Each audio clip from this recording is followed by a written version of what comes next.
Good morning students.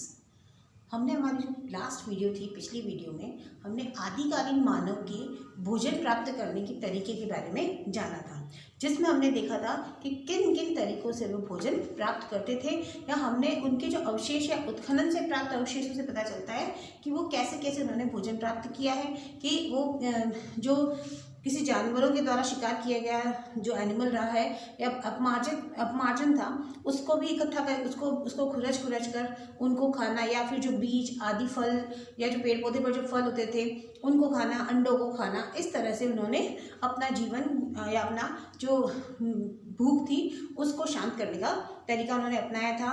बहुत बार fishing करके भी हमने 4 पॉइंट्स देखे थे, जिनमें हमने देखा था कि फिशिंग से भी फिश के भी हमें अवशेष मिले हैं, तो मछली के अवशेष मिले हैं, और मछली से भी उन्होंने अपने आप को अपना भोजन प्राप्त करने का तरीका अपनाया था। शिकार से अपनाया था, स्कैवेंजिंग जिसको आप बोल सकते हो, स्कैवेंजिंग था, और अपना जो नेचुरल तरीका होता है ये पेड़ पौधों से प्राप्त करने का, फल फूल वगैरह। ठीक है, उसके बाद नेक्स्ट हमारा आता है जो प्रारंभिक मानव थे। आधुनिक मानव का हमारा जो जीवन का विकास क्रम चल रहा है, उसमें हमने सबसे पहले देख लिया आदिकालीन मानव का भोजन प्राप्त करने का तरीका। आज हम देखेंगे जो प्रारंभिक मानव है। प्रारंभिक मानव जो थे, उन प्रारंभिक मानव को जो रहने का उनका जो था पेड़ों से, पहले वो पेड़ों पर रहते थे, फिर पेड़ों से गुफाओं में रहने लगे, और फिर धीरे धीरे खुले स्थानों पर आवास बनाने लगे। तो स्टार्टिंग में जो शुरू में जो मानव थे वो कहाँ रहते थे? पेड़ों पर। ये हमने देखा कि जब जो होमिनॉइड्स और होमिनिड्स हमने देखे थे, तो जो होमिनॉइड्स थे वो हमने देखा था कि वो चारों हाथ पैरों के बल चलते थे। जिस तरह से मंकीज चलते हैं, बंदर चलते हैं, वैसे तो वो जनरली क्या पेड़ों पर बहुत इजीली मूव कर पाते थे, और वो इसीलिए पेड़ों पर ही रहना पसंद करते थे। लेकिन जब धीरे धीरे विकास होता गया और होमिनिड्स जो थे उन्हीं ग्रुप में से निकले हुए हैं, जो होमिनिड रहे हैं वो कैसे चलने लगे, फिर थोड़ा सा सीधे खड़े होकर चलने लगे, और धीरे धीरे उनके जो 2 हाथ फ्री रहने लगे। इन हाथों से उन्होंने अपना और नया या कुछ नया काम, उनके हाथ जब फ्री रहने लगे तो उन फ्री हैंड से उन्होंने मेन काम क्या किया, औजार बनाने का भी काम किया, और धीरे धीरे उनका जो पेड़ों पर रहने का जो निवास स्थान करने का जो तरीका था वो धीरे धीरे किधर की ओर मूव होने लगे, ये लोग गुफाओं की तरफ मूव करने लगे, और फिर गुफाओं से ये कहाँ आने लगे? खुले स्थानों पर, जैसे कि आज हम रह रहे हैं, खुले स्थानों पर झोपड़ी वगैरह इस तरह का बनाकर रहने लगे। तो हमारा आज का जो टॉपिक है वो टॉपिक है पेड़ों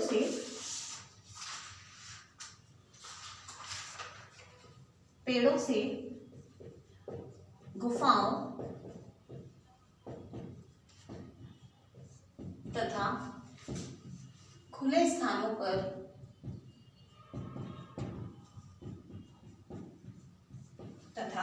खुले स्थानों पर आवास।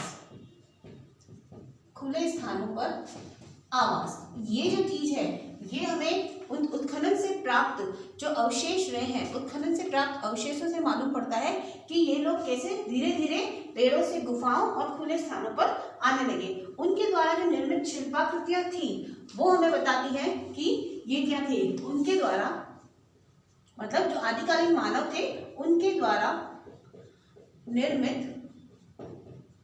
निर्मित शिल्पाकृतियां जो उस समय मिली है उत्खनन में, शिल्पाकृति की जो फैलाव जहां जहां हमें मिला है, शिल्पाकृतियों का जो फैलाव रहा है, के फैलाव से हमें पता चलता है कि ये कहां कहां इन्होंने अपने अपने स्थान बनाए हैं, या किधर किधर उन्होंने खुले स्थान बनाए हैं। तो जो इनके उनके जो उपकरण मिले हैं और कुठारात मिले हैं वो कहाँ कहाँ मिले हैं?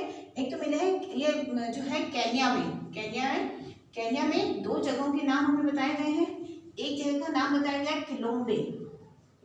किलोम्बे, और दूसरी जगह का नाम बताया गया आपका ओलोरजेसीसाई।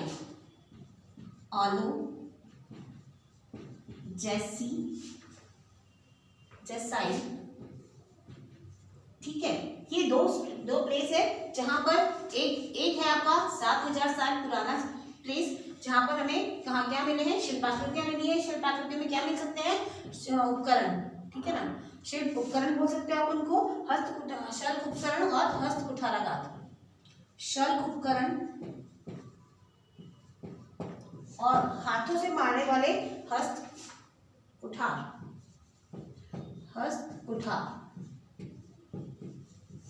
ठीक है, ये 7,000 साल पुराना है और ये 500,000 साल पुराने।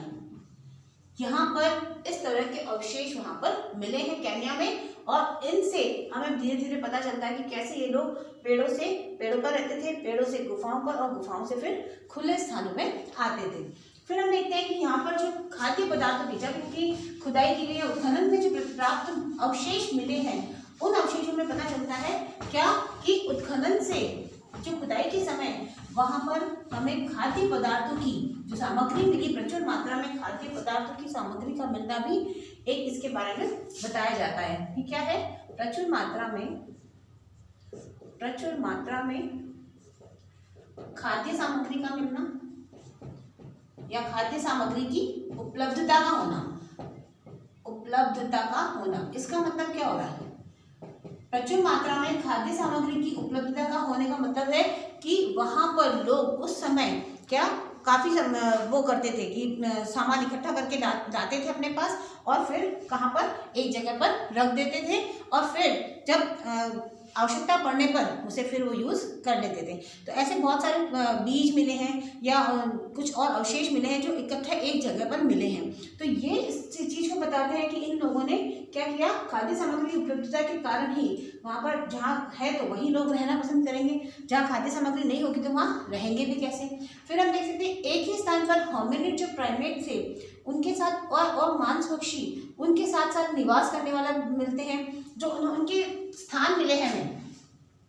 जो कच्ची झोपड़ी मिली है आपकी बुक में, मैं पिक्चर दिखाया गया है, उसमें कच्ची झोपड़ी बताई गई है। वो कच्ची झोपड़ी जैसे किसी गुफा के पास किसी दीवार से सटकर बनाई हुई है और कच्ची झोपड़ी भी है। तो कच्ची झोपड़ी में हमें क्या मिले हैं, कच्ची झोपड़ी में आपको क्या मिले, चूल्हा, 2 चूल्हे मिले हैं, है ना, 2 चूल्हे वहां पर मिले हैं साक्ष्य के रूप में कि वो क्या करते थे, शायद खाना पकाकर या किसी शिकार करके अगर जानवर को मार कर भी लाते थे तो वो आग में पकाकर खाया करते थे। इसका मतलब 2 चूल्हे थे, और जब चूल्हे हैं इसका मतलब उनको किसकी जानकारी है, आग की जानकारी है ना, आग की जानकारी है कि आग से वो क्या क्या काम कर सकते थे। तो आग की जानकारी होने से क्या हो सकता था, या तो वो क्या कर सकते थे, जानवरों को भगाने के लिए आग का उपयोग कर सकते थे, खाना भोजन पकाने के लिए आग का उपयोग कर सकते थे। इसके साथ साथ गुफाओं में अंधेरा रहता है, तो रात के समय जो अंधेरा रहता है तो उस आग का यूज किसके लिए कर सकते थे, रोशनी के लिए कर सकते थे। तो इस तरह से उन्होंने, और इसके साथ साथ आप देख सकते हैं कि बाद में जब धीरे धीरे ये औजार बनाने लगे तो औजार में भी किसका यूज होने लगा कि अगर किसी धातु को पैना करना है तो आपको उसमें आग में पिघलाकर फिर उसको पीटा जाना। तो ये सब चीज़ें कहाँ से मिली है, इनको आग की जानकारी होने से हमें लगता है कि शायद ऐसा कुछ उनके पास मिला होगा। और उसके साथ साथ हम देख सकते हैं कि उन्हें और क्या मिले हैं कि जो टेरा हमारा जो घास फूस की जो छत मिली है और झोपड़ी मिली है, वो इसको हम बता सकते हैं। ये जो कच्ची झोपड़ी है ये किससे बनी हुई थी, टेरा हमाटा से बनी हुई थी। और इस टेरा हमाटा से बनी हुई काफी इस झोपड़ी में जो 2 चूल्हे मिले हैं, जिससे हमें पता चलता है कि उन्हें आग की है। उसके साथ साथ खाद्य सामग्री में जो खाद्य सामग्री मिली है, उन खाद्य सामग्री में आप बोल सकते हो बीज, अंडे, है ना।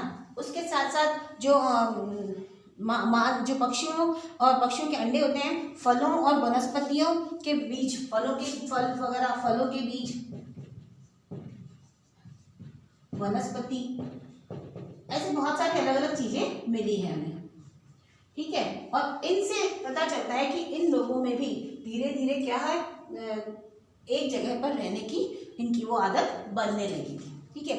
इसके साथ साथ ये चीज है, ये कहाँ ये वाली चीज जो कच्ची झोपड़ी मिली है, दक्षिण फ्रांस में, दक्षिणी फ्रांस।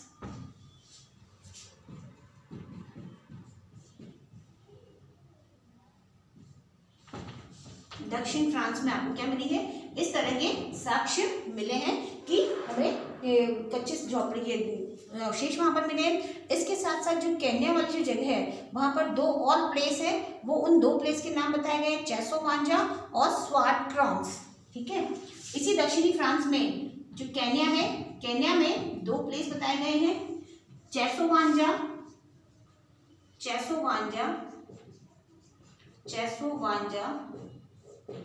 एंड दूसरा नाम बताया गया आपको स्वाटक्रॉन्स। स्वाट क्रॉन्स, चेसोवांजा और स्वाट क्रॉन्स, ये आपको कितने साल पुराने, 14 लाख साल से लेके 10 लाख वर्ष पुराने हैं। ये 14 लाख वर्षों से लेके 14 लाख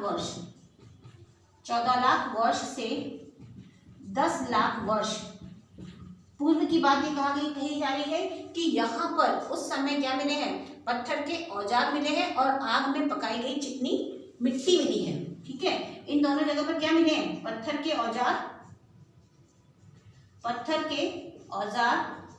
व आग में पकाई गई चिकनी मिट्टी मिली है। मतलब अब चिकनी मिट्टी की वो क्या है, ईंटें हो सकती है या कुछ और बर्तन हो सकते हैं, लेकिन आग में पकाया गया चिकनी मिट्टी का कुछ आइटम मिला है। इसके साथ साथ कुछ हड्डियों के टुकड़े भी मिले हैं। ठीक है, क्या मिले हैं, कुछ हड्डियों के टुकड़े। तो इस तरह से धीरे धीरे इनको इन सब की जानकारी होने लगी और एक ही स्थान पर होमिनिड, प्राइमेट और जो मांस पक्षी थे वो सब ऐसा लगता है कि एक ही जगह पर आकर रहने लगे थे। ठीक है, इसके साथ साथ ये लोग जो हथियार होते थे उनका भी क्या करते, भाले की नोक बनाना, उसमें वो काम आता था। इसके साथ साथ खतरनाक जानवरों से अपने आप को बचाने के लिए भी वो लोग कहाँ रहने लगे थे, गुफाओं में रहने लगे थे। तो इस टॉपिक में हमने देखा कि किस तरह से प्रारंभिक मानव जो रहे हैं, प्रारंभिक मानव पेड़ों से धीरे धीरे गुफाओं में, क्योंकि जितना समय तक पेड़ों पे रहेंगे तो जानवरों का भी डर रहता है और मौसम का भी रहता है प्रभाव, तो फिर धीरे धीरे उन्होंने गुफाओं को ढूंढा, गुफाओं में अपने आप को सुरक्षित महसूस करने लगे और फिर गुफाओं से निकलकर फिर उन्होंने अपने आप को खुले स्थानों पर, आवासों में वो रहने लगे। तो इसमें हमने देखा कि ये प्रारंभिक मानव करते थे। इसके साथ साथ आपका जो इसमें ये जो प्रारंभिक मानव थे धीरे धीरे वो क्या करने लगे, औजार का निर्माण भी करने लगे। औजार का निर्माण मतलब धीरे धीरे, क्योंकि उनके हैंड्स क्या रहने लगे, जब 2 हाथ फ्री रहने लगे तो इन 2 हाथों का उन्होंने यूज धीरे धीरे करना सीखा। और आज जैसा आज आधुनिक मानव है, आधुनिक मानव जो 2 पैरों पर सीधे खड़े होकर चलता है और अपने इन 2 हाथों का यूज प्रॉपरली तरीके से करते हैं, तो वही यूज उस समय प्रारंभिक मानव जो थे वो करने लगे। क्यों? क्योंकि उन्हें पहले ये नहीं आता था कि 4 हाथ पैरों पर चलते थे, तो उनकी चलने की जो चलते थे वो भी बहुत स्पीड कम थी। लेकिन जैसे ही वो 2 पैर सीधे खड़े होकर चलने लगे, तो सीधे खड़े होकर चलने से उन्हें क्या होने लगा, धीरे धीरे उनमें अपने हाथों को किसी और काम में लगाने की, है ना, वो काम में लगाने के लिए वो रेडी हुए। इसमें आपका प्रारंभिक मानव में क्या होता है, धीरे धीरे वो क्या करने लगे, औजारों का निर्माण करने लगे। अब इन औजारों के निर्माण को ऐसा तो नहीं है कि जैसे वो 2 पैरों पे चलने लगे और हाथों हाथ उन्होंने क्या बना लिए, औजार बना लिए, ऐसा नहीं था। इसमें बोलते मानव ही नहीं, हम देखते हैं कि जानवर भी जो होते हैं वो आप देखते हो बहुत बार जो एनिमल्स होते हैं वो साफ सफाई करके फिर बैठता है ना। तो मानव ही नहीं, पक्षी भी या जानवर भी क्या होते हैं, अपनी आवश्यकता अनुसार अपने आप को स्वच्छ और स्वस्थ रखने के लिए संघर्ष करता है, वो हर कहीं जाकर नहीं बैठ जाता है। ठीक है, तो आपने डॉगी को भी देखा होगा कि डॉगी जब बैठता है तो अपनी साफ सफाई करके बैठता है। तो इस तरह से चूंकि जो होमिनिड्स थे जो सीधे खड़े होकर चल पाते थे, जिस कारण उनके हाथ क्या हो गए, मैंने बताया अभी आपको, फ्री हो गए। अब उन हाथों को कुशलतापूर्वक किस में यूज करना सीखा उन्होंने, औजारों का निर्माण करने में लिया। शुरू में किसके औजार बनाए जाते थे, पत्थर के औजार बनाते थे, क्योंकि किसी धातु से वो परिचित नहीं थे। लेकिन जैसे जैसे पहले वो पत्थरों के औजार, वो औजार पहले कैसे होते थे, बिल्कुल भौंटे, मतलब उसमें कोई तीखापन या कोई शाइनिंग ऐसी कुछ नहीं होती थी। वो केवल बड़े बड़े, जैसे आप बोल सकते हो नुकीले टाइप के पत्थर, इस तरह के वो बनाते थे, चाहे वो थोड़ा सा शेप चेंज हो जाए। लेकिन धीरे धीरे उनका परिष्कृत, उन्हीं पत्थर के टुकड़ों को वो परिष्कृत रूप में लाने लगे और फिर जैसे जैसे उन्हें धातुओं का ज्ञान होने लगा, फिर वो उन धातुओं के औजार बनाने लग गए। मतलब जब से हाथ फ्री हुए हैं तब से उन्होंने इस अपने हाथों को इस काम में उन्होंने धीरे धीरे लगाया और आज बहुत परिष्कृत स्थिति में आज हम हैं कि हम किसी भी तरह का औजार बना सकते हैं। तो औजारों को बनाने का प्रयोग करने के कारण ही मानव की अधिक स्मरण शक्ति होने लगी और जटिल संगठनात्मक कौशल का विकास हुआ। मतलब जैसे जैसे हम अपने माइंड का यूज़ करते हैं तो स्मरण शक्ति है जो भी होती है हमारी माइंड आगे से आगे बढ़ता जाता है। जिधर हम पहले सोचते नहीं थे, लेकिन जैसे जैसे हम उनके बारे में किसी भी टॉपिक के बारे में अगर आप सोचते हैं तो आगे से आगे उसी टॉपिक से रिलेटेड हमें कुछ ना कुछ मिलता है। तो इन्होंने भी क्या किया, जैसे जैसे वो कुछ बनाने लगे तो फिर थोड़ा और दिमाग चला कि नहीं इसको ऐसे नहीं ऐसे यूज़ कर सकते हैं, तो फिर उन्होंने धीरे धीरे परिष्कृत रूप में शुरू किया।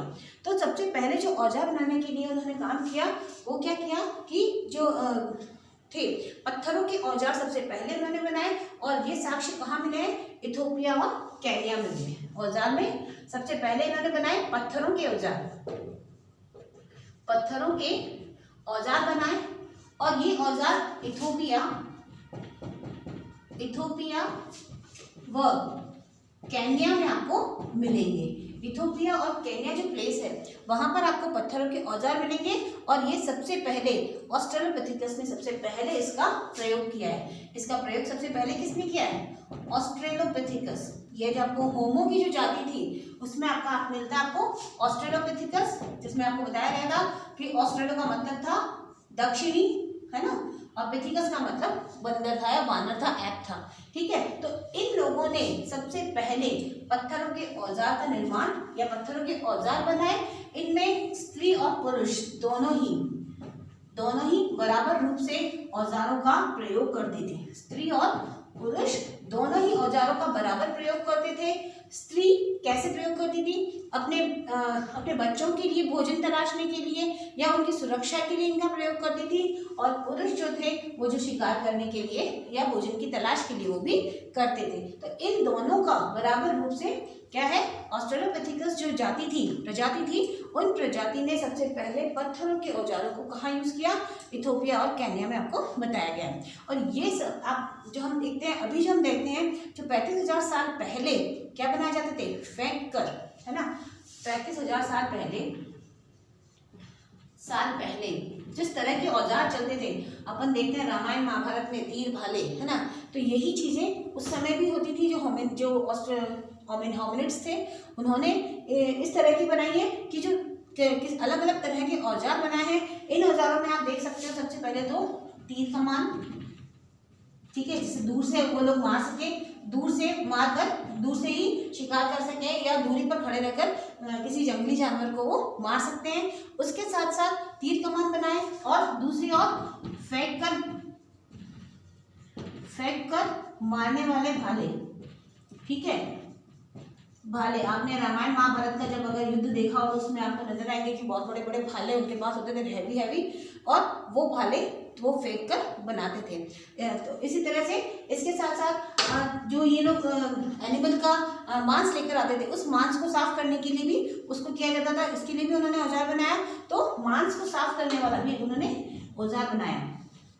ठीक है, क्योंकि इनके खाना ही क्या था, खाना तो सिर्फ यही था कि जो एनिमल की जो बची कुची होती थी बॉडी, उसको वो लेकर आते, साफ करके उसको वो खाते थे। तो मांस को खाने का भी उन्होंने क्या किया, स्टार्ट किया था। मांस खाने लगे थे वो लोग, और मांस को साफ करके वो खाते थे, इसलिए साफ करने के लिए उन्होंने औजार का निर्माण किया था। तो इस तरह से उन्होंने 3 तरह के औजार बनाए, और इसके बाद इनको वो आग में पका के हमने देखा कि वो किस तरह से सुरक्षित रखकर वो खाना खाते थे। धीरे धीरे फिर इन लोगों ने क्या करना शुरू किया, बाद में जो एनिमल्स जो पकड़ते थे उन एनिमल्स को मारते थे, उनके जो रोएदार स्किन होती थी, उन रोएदार स्किन को वो क्या करते थे, उनको अपने कपड़े की तरह प्रयोग करते थे। तो जब कपड़े की तरह प्रयोग करेंगे किसी चीज को, तो फिर क्या करेंगे, धीरे धीरे उन्होंने किसका आविष्कार किया, फिर सुई का आविष्कार किया। सुई का आविष्कार कैसे हुआ, तो यही है कि सुरक्षित किए जाने के बाद में वो खाना खा भी लेते थे, कि मांस को साफ करके पका कर रखते थे और बाद में उसको खा भी लेते थे। उसके साथ साथ उन्होंने क्या किया, रोएदार जो खाल होती थी, रोएदार खाल, उसका उपयोग उन्होंने कपड़े के लिए करना किया, कपड़े की तरह यूज करना शुरू किया। टोटल प्रॉपर्ली उन्हें नहीं आता था, लेकिन वो कपड़े की तरह उसे यूज करते थे। तो कपड़े के लिए सिलने के लिए, कपड़े को सिलने के लिए उन्होंने क्या किया, कपड़ों को सिलने के लिए सुई का आविष्कार किया, मीन्स सुई बनाई उन्होंने। तो सुई भी क्या है, एक तरह का औजार है जो आपका कपड़े का निर्माण करती है। और धीरे धीरे इस तरह से पहला साक्ष्य आपको कहाँ मिलता है, इसका 21,000 वर्ष पुराना आपको एक साक्ष्य मिलता है, जहाँ पर आपको सुई के आविष्कार का मिलता है साक्ष्य की। उस समय के लोग क्या करते थे, सुई से कपड़े या कपड़े तो क्या, जानवरों की एक खाल जो होती थी उसको सिलकर वो लोग उसका यूज करते थे। उसके बाद धीरे धीरे इन लोगों ने और हथियार बनाए। धीरे धीरे जो छोटे छोटे, पहले तो बहुत बड़े बड़े पत्थर को वो तीखा करके बनाते थे, फिर उन्होंने छोटे छोटे हथियार बनाए जिसमें छेनी